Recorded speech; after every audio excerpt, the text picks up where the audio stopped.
Welcome to Uncopyable Women in Business. I'm Kay Miller, also known as Muffler Mama. I've been the #1 salesperson in a male-dominated industry, a successful entrepreneur for over 30 years, and now my mission is to help you build a business and brand nobody else can compete with. If you're ready to break out of the pack and create your own uncopyable advantage, stay tuned. My guests and I are here to help. I'm delighted today to talk with Viki King. Viki is a best-selling author, Hollywood screenwriter, and transformational consultant known for her groundbreaking book, How to Write a Movie in 21 Days, The Inner Movie Method. A pioneer in the entertainment industry, Viki has written for TV hits like Three's Company and Heart to Heart. Love both of those. And her work has influenced writers, executives, athletes, and creatives around the globe. Her newest book, How to Be the Hero of Your Own Life, blends personal memoir with empowering life lessons on purpose, resilience, and reinvention. Viki is a sought-after speaker and mentor, known for helping people connect deeply with their inner voice and tell the story only they can tell. She lives by the belief that you are the hero of your own life. Viki, welcome to the show. Thank you, Kay. Aren't you wonderful too? I'm so excited to talk to you. I know you a little bit better than some of my guests. Shout out to Terry Murphy for connecting us. And when I learned about you, I, of course, had to get that book, How to Be the Hero of Your Own Life. I was just showing you, Viki, how many dog ears there were and highlights and things that really spoke to me. It's really impacted my life. And maybe that seems a little dramatic, but it's true. And so I hope you're very proud of and satisfied, I guess, about the fact that you are really changing lives. So, Viki, I would like to start with your background and your take on how you got to be where you are today. How I got to be where I am. One step at a time, I guess. One step at a time. So, but you have a unique and interesting background. There's so much to cover. So here's the deal. Everybody's already who they are. It's like you don't have to get any place. It's not a huge journey to become yourself because you already are yourself, and you're becoming more and more and more by the evidence of living it each day. So that's what happens. It's an inside job, and it emerges you out, in a bloom. You bloom out that way rather than, there I am over there and I got to get, past them out. It's not really that way. But you just have such a different attitude about life than anyone I've ever met. Let's start with the fact that I'm going to go back to the fact that you were the first female sound engineer, right? For the Johnny Carson show. Cameraman and crew, the first crew. Oh, as a female, yes. And then you went on to all kinds of roles in Hollywood and elsewhere. What are some of the highlights that come to mind and in your life? The highlights that come to mind in my life. Sunsets, every sunset. The highlight. I think it's a choice on our part in every moment, what the life that we're having that moment. And then there's the next and the next. You just build it. You build it from where you are. So highlights is like every moment is a highlight to the next moment. And you really do live that. Even the bad things, of course, were perceived as bad. I mean, you lost everything in a fire at one point. And talk about your attitude about that, because I think that's a good kind of microcosm of your attitude. It's a really good thing. If anybody, and I've experienced, it was in the wildfire in Malibu, and many people lost everything, but they spent their life amassing the stuff. And I mean, stuff you can always get, but it's pretty difficult if somebody has that as their meaning of their life. I'm glad I never had that. And, then I didn't have clutter after that because it was all burned down. And it's worth noting that this book, you've been writing your whole life. You really, I read that you said that was your purpose, your ultimate purpose in life is to write this book.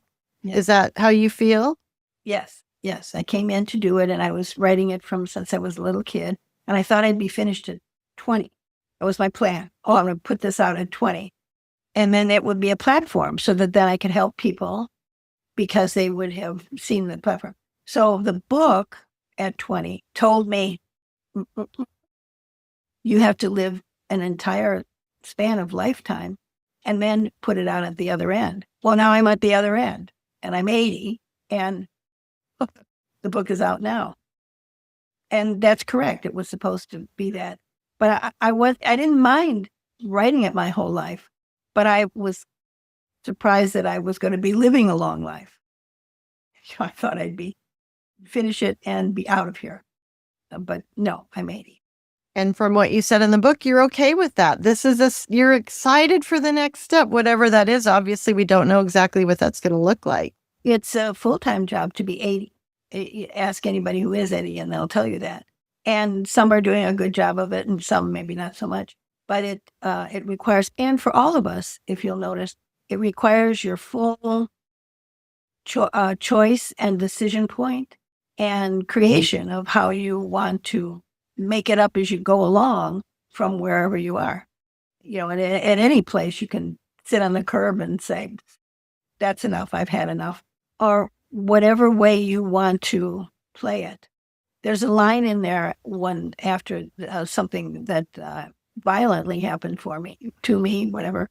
And I say, did I forget to be mortified, or did I just choose not to be victimized?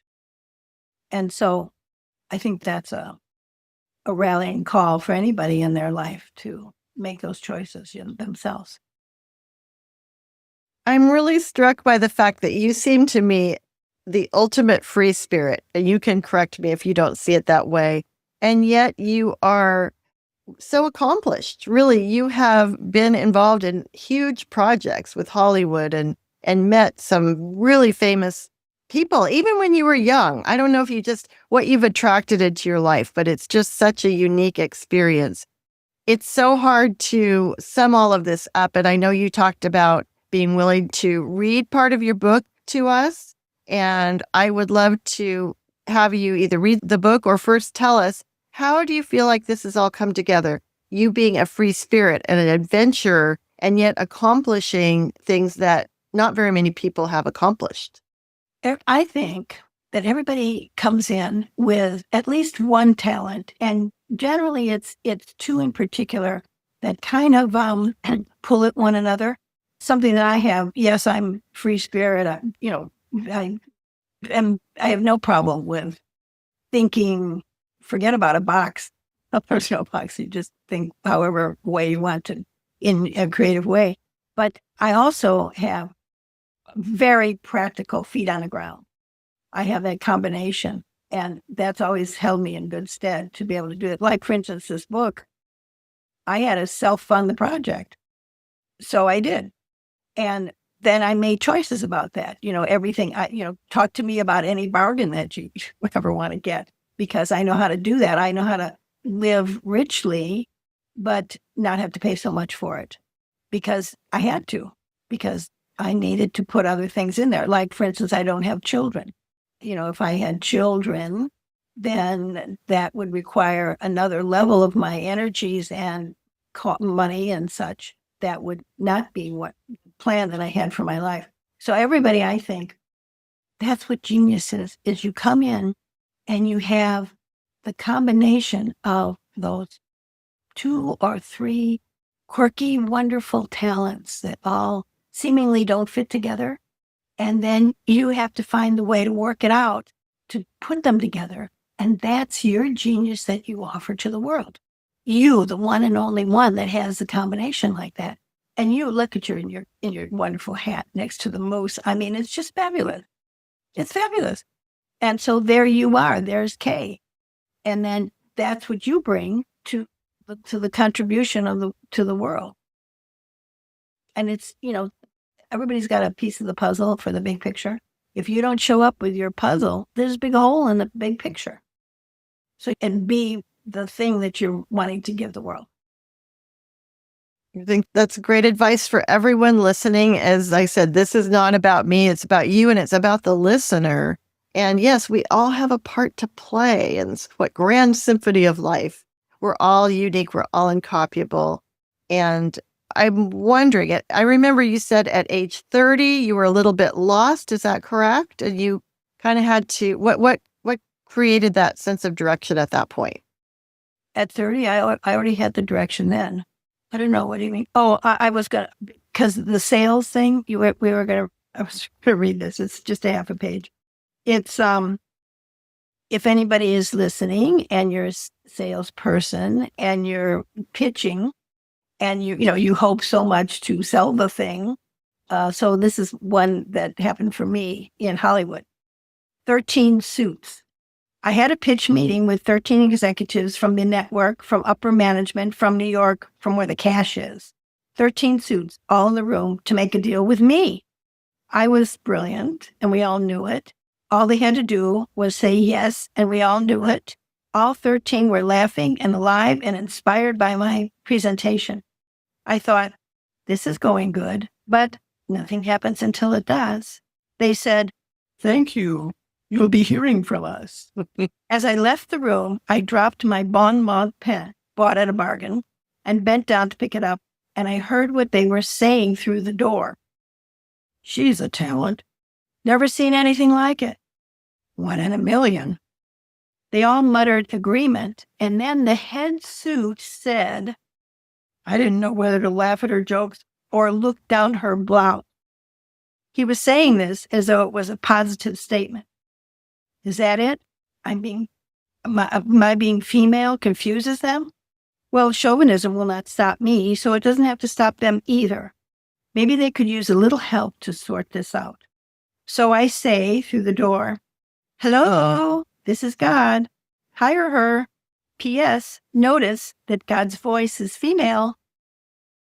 So, everybody who has a gizmo walks into the door, if you happen to be a female and there happen to be, a lot of men deciding whether they're going to buy your gizmo or not, you might notice that you're all on display too often.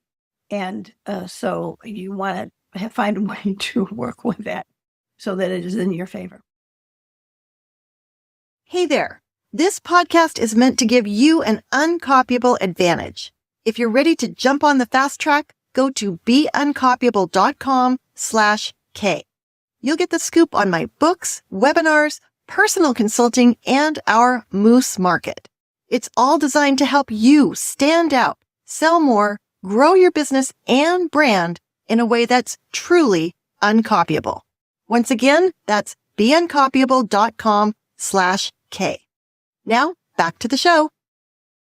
And I read a lot of business books, these kinds of books like yours. Your story is so inspiring, and you're just an interesting mix, just what you described. There was a lightness, a humor, something like you described happens to women. The first job I ever had, I was the only woman, and the first sales meeting I sat through, they were showing cabinet hardware on the overhead projector.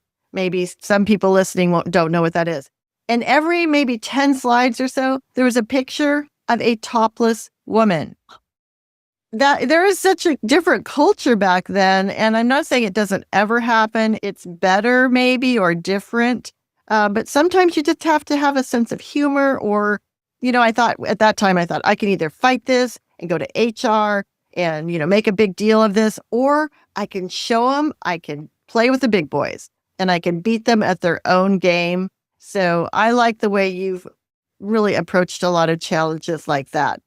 It's just so hard to describe what's in this book because it's your whole life, which has been amazing. Well, the point of it is that you can open it to any chapter, which is the chapter 12 is age 12.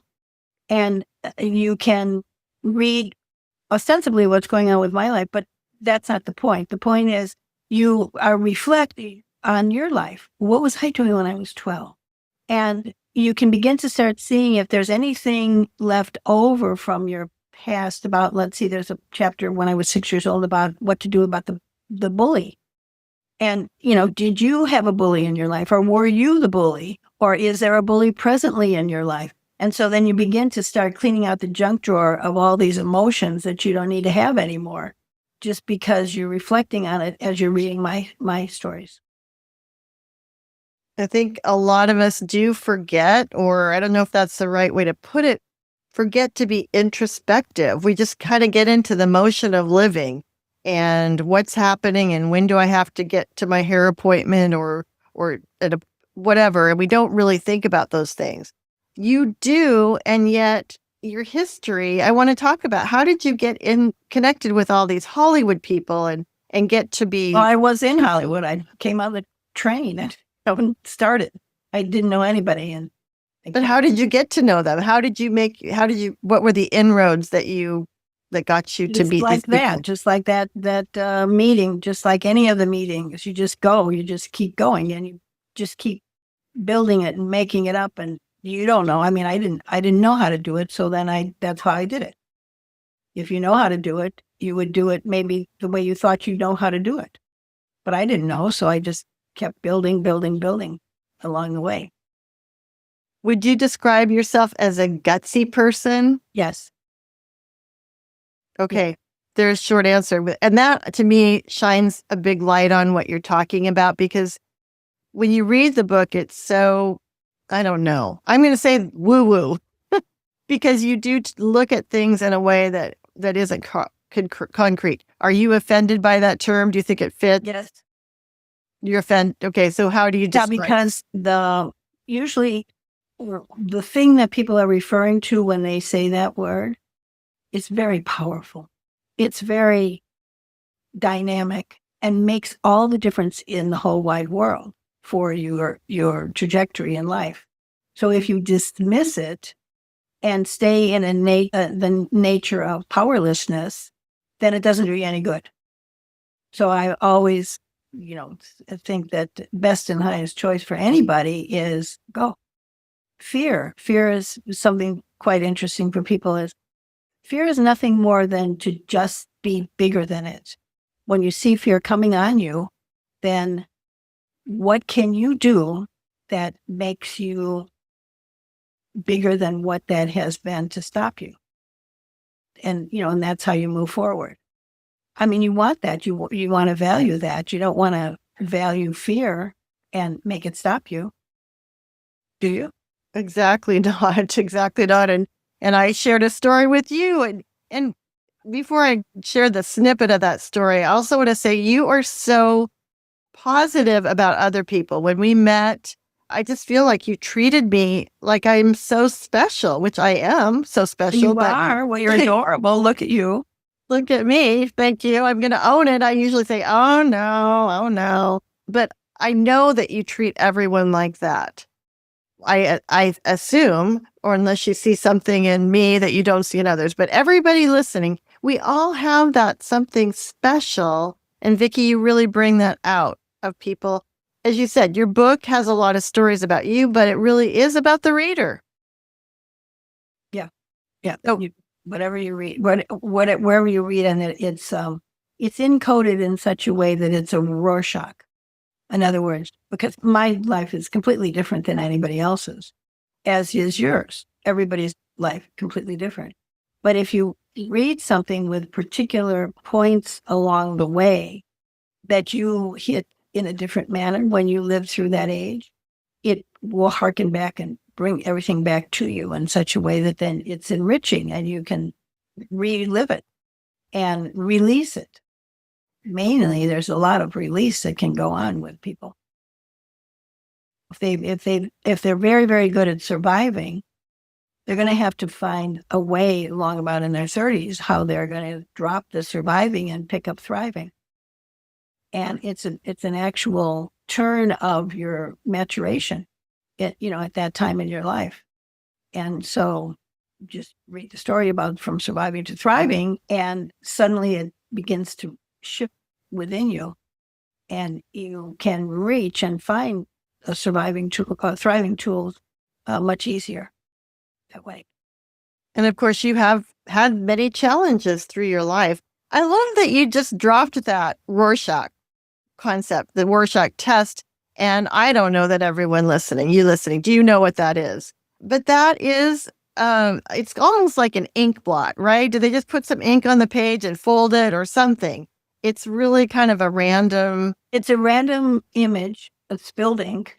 And then people make a point of it. What is the meaning of this? Is this a butterfly? Is this a splat on the paper? Is this a footprint? Is this, the deep forest and the father leaves the children and runs away. So it gives, the meaning is evoked from within you, and gives you the story that you've been carrying around with you. So we are all looking at the same world in a way. We look outside ourselves and maybe we're looking at the same things like the Rorschach, but we're all seeing something totally different. Yes. And I think that is, with your people who are listening, possibly some want, you give them such good information about sales, and many are, as you was telling me, that they're opening up their businesses and starting their business. There's a burning desire inside. What is it? What is it, that thing that you want to bring forward to the marketplace? What is it that you want to express about yourself that you couldn't in the corporate world? What is that driving force, that excitement that pulls you from the inside out? And that's the thing that you want to paint on the outside of yourself and make that your reality, make that the thing that is what you're presenting and having in yourself. That's exciting stuff. I think that we all want to impact the world. And I have always seen sales as helping instead of selling, helping. Nobody likes to sell, but if you think of it as helping, early in my career, it was my first sales job actually. And I went into my distributor. I was selling through distributors and their retail sales were down.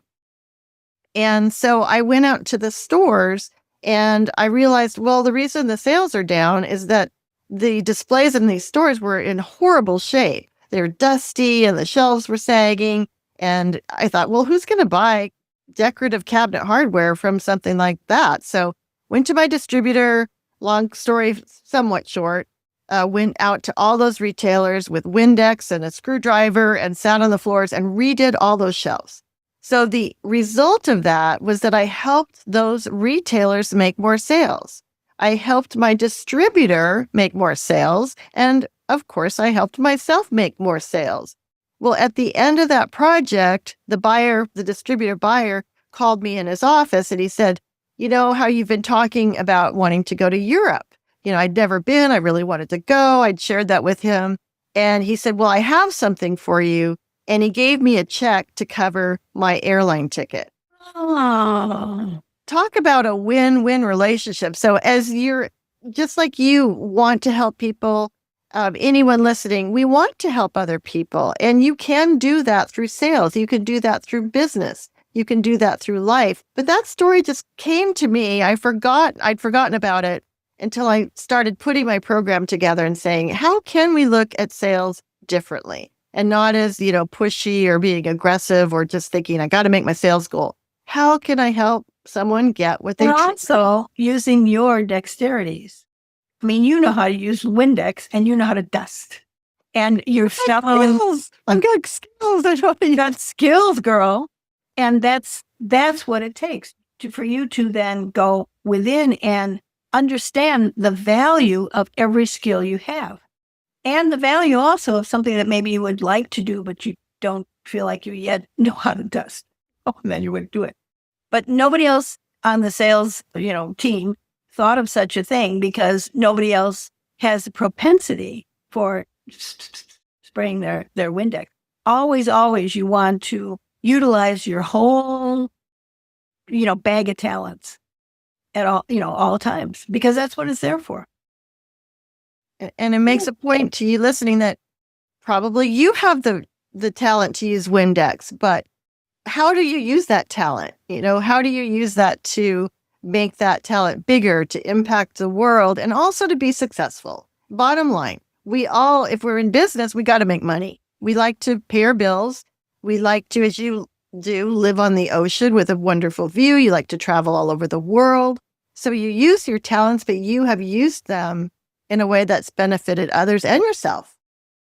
Some of my travel, I really believe in you get invited to speak or to sell, whatever it is. You get invited for business, and you get handlers, and you get cash money to take home with you. So you're traveling, you're not paying for it, and then you're earning money, too. So do it that way. That's a really good way to do it. And you have handlers. They're so dear. In China, I had like 6. Miss K, and they still email me all the time advice with boys and such. Yeah, it's wonderful. So you're being paid to do what you love. Be paid to do what you love. Yes. Why not? Why not? You don't want to be paid to do what you don't love. You don't want to do what you don't love. So do what you love. Be paid for that. But I'm going to say something here. Don't do something for money. Don't do something for money. Do something because that's your offering in the world. Do something because you want to. Do something because it's exciting. Do something that would help somebody. And then you'll see that the circle goes around and you have abundance because of that. But if you do something for money, it's never enough. You notice that?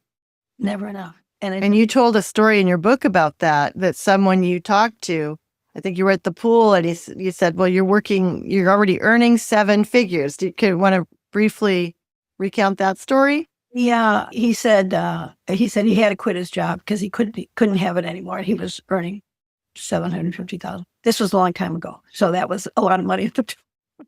Still a lot of money.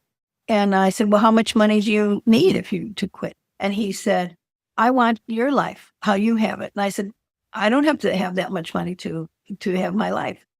And so I taught him how to have a life that seemingly, looked in a certain way, but you don't have to have all of that. There's no need for you can have a Rolex watch. Yes, if you want that. But some other watch tells just as good a time. Or you don't even need to know what time it is because you don't have a job anymore.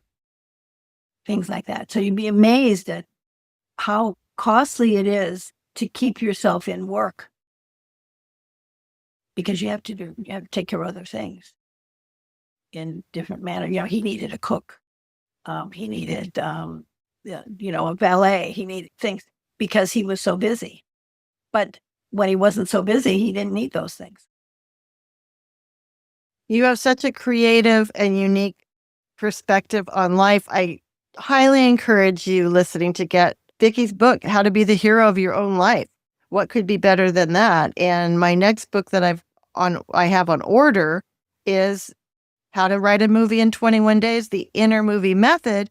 And as you pointed out, Viki, it doesn't mean I have to write a movie that's going to be on the screen. It helps you to have the action and adventure of your own life, that. And here's a good book. It's this Kay's book. Oh, can you see that? Yeah. Yes, I can. And a lot of people will be listening, but she's holding up a fantastic book, Uncopyable Sales Secrets, that I wrote, talking about a lot of these concepts. Well, not Viki's concept, but what I've talked about that we both agree on, of using sales to help people and not just sell them.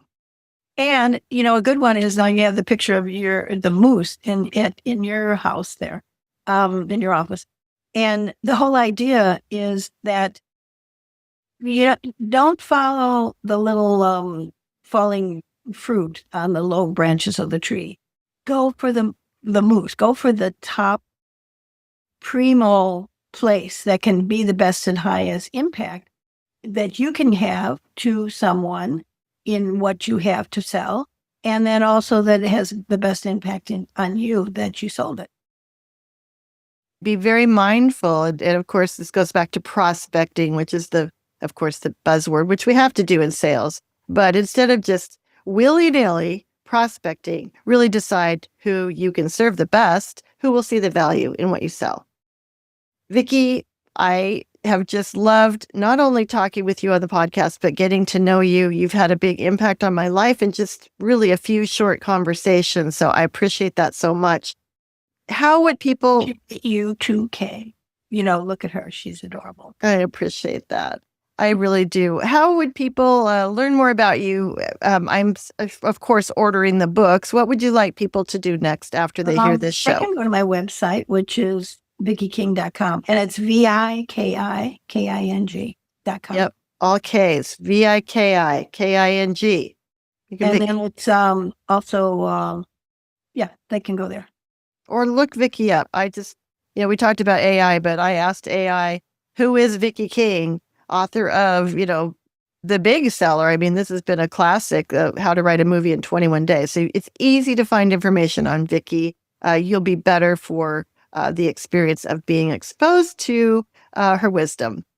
So I want to end by just thanking you so much. I really appreciate now I consider you a friend and for being on the show. Thank you so much. Thank you, Kay. And we look forward to what's next for Kay. Thanks for listening to this episode of Uncopyable Women in Business. If you enjoyed it, please follow, rate, and review the show. And be sure to visit beuncopyable.com/K. Always remember, be uncopyable.